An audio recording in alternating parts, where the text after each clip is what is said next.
भगवान विष्णु और लक्ष्मी जी की अद्भुत कहानी। एक बार भगवान विष्णु जी शेषनाग पर बैठे बैठे उदास हो गए और धरती पर जाने का विचार बनाया।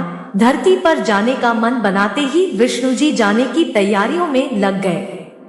अपने स्वामी को तैयार होता देखकर लक्ष्मी जी ने उनसे पूछा, स्वामी आप कहाँ जाने की तैयारी में लगे हैं?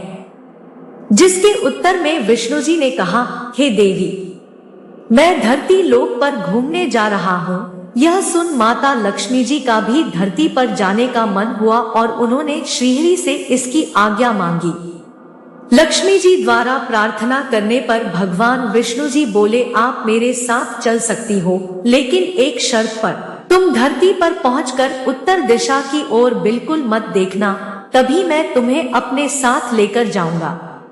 यह सुनते ही माता लक्ष्मी जी ने तुरंत हाँ कह दिया और विष्णु जी के साथ धरती लोक जाने के लिए तैयार हो गई।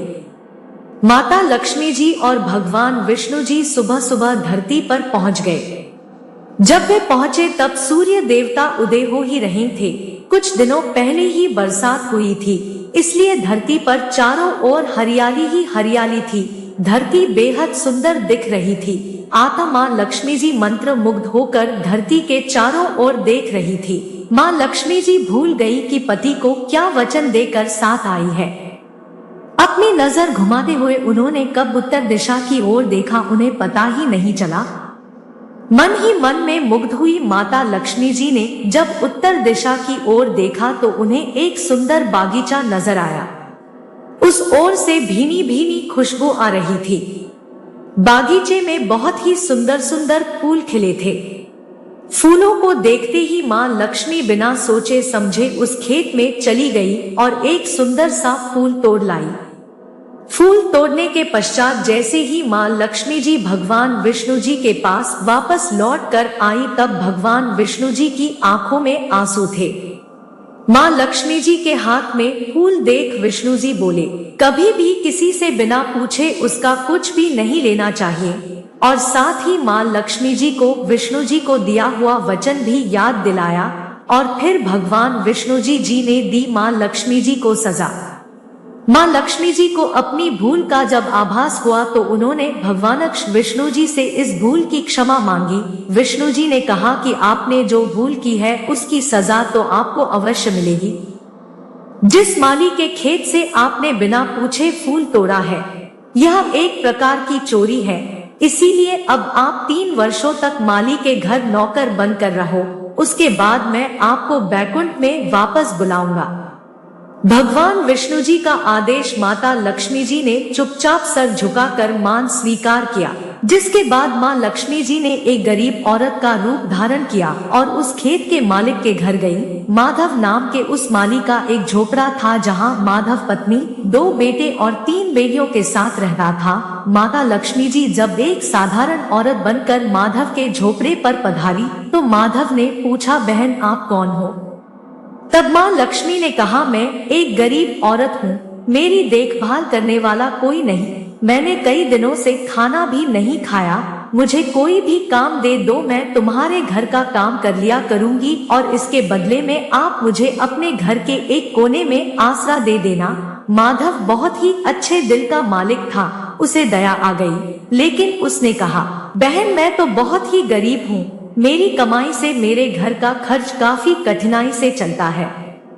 लेकिन अगर मेरी 3 बेटियां हैं, उसकी जगह अगर 4 बेटियां होती तो भी मुझे गुजारा करना था। अगर तुम मेरी बेटी बनकर और जैसा रूखा सूखा हम खाते हैं उसमें खुश रह सकती हो तो बेटी अंदर आ जाओ। माधव ने माँ लक्ष्मी जी को अपने झोपड़े में शरण दी और माँ लक्ष्मी जी 3 साल तक उस माधव के घर पर नौकरानी बनकर रही। कथा के अनुसार कहा जाता है कि जिस दिन माँ लक्ष्मी जी माधव के घर आई थी, उसके दूसरे दिन ही माधव को फूलों से इतनी आमदनी हुई कि शाम को उसने एक गाय खरीद ली। फिर धीरे धीरे माधव ने जमीन खरीद ली और सबने अच्छे अच्छे कपड़े भी बनवा लिए। कुछ समय बाद माधव ने एक बड़ा पक्का घर भी बनवा लिया। माधव हमेशा सोचता था कि मुझे यह सब इस महिला के आने के बाद मिला है। इस बेटी के रूप में मेरी किस्मत आ गई है। एक दिन माधव जब अपने खेतों से काम खत्म करके घर आया तो उसने अपने घर के द्वार पर गहनों से लदी एक देवी स्वरूप औरत को देखा। जब निकट गया तो उसे आभास हुआ कि यह तो मेरी मुंगबोली चौथी बेटी यानी वही औरत है। कुछ समय के बाद वह समझ गया कि यह देवी कोई और नहीं बल्कि स्वयं माँ लक्ष्मी जी है। यह जानकर माधव बोला, हे माँ, हमें क्षमा करें, हमने आपसे अनजाने में ही घर और खेत में काम करवाया। हे माँ, यह हमसे कैसा अपराध हो गया। हे माँ, हम सबको माफ कर दे।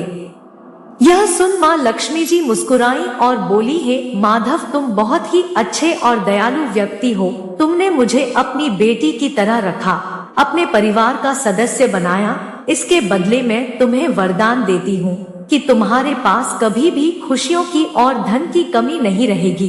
तुम्हें सारे सुख मिलेंगे जिसके तुम हकदार हो। इसके पश्चात माँ लक्ष्मी जी अपने स्वामी श्री हरि के द्वारा भेजे रथ में बैठकर वैकुंठ चली गई। हे माँ, मेरी नम्र विनंती है कि जैसे माधव पर कृपा दृष्टि रखी वैसी ही कृपा दृष्टि हमारे समाज और देश पर रखना। दोस्तों, वीडियो को लाइक करें और चैनल को सब्सक्राइब करना ना भूलें। धन्यवाद। Thanks for watching video.